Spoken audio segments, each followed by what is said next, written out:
বড় ব্যবধানে ঘানাকে হারানোর লক্ষ্য নিয়ে ব্রাসিলিয়ায় খেলতে নেমেছিল পর্তুগাল। শুরু থেকেই আক্রমণাত্মক ফুটবল খেলতে থাকে পর্তুগিজরা। ঘানা কাউন্টার অ্যাটাক করার চেষ্টা করলেও খেলার দখল ছিল পর্তুগালেরই।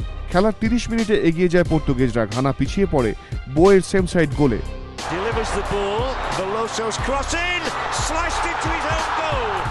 এই ম্যাচে ঘানার সামনেও সুযোগ ছিল পর্তুগালকে হারিয়ে শেষ 16-য় পৌঁছানোর, তবে সেক্ষেত্রেও একের বেশি গোলের ব্যবধান রেখে জিততে হতো।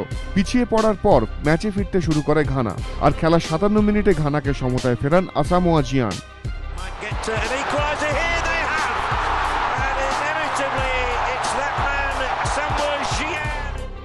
এরপরই প্রায় নিশ্চিত হয়ে গিয়েছিল খালি হাতেই দেশে ফিরতে হবে পর্তুগালকে।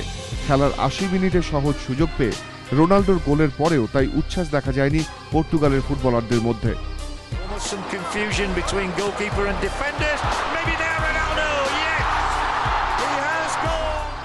এরপরেও রোনাল্ডো একবার সহজ সুযোগ পেয়েছিলেন, কিন্তু কাজে লাগাতে পারেননি। তাই 2-1 গোলে জিতেও গোল পার্থক্যে পিছিয়ে থেকে প্রথম রাউন্ড থেকেই বিদায় রোনাল্ডোদের। অন্যদিকে গতবারের কোয়ার্টার ফাইনালিস্ট ঘানাও 3 ম্যাচ থেকে মাত্র 1 পয়েন্ট পেয়ে হতাশ করল। এবিপি আনন্দ।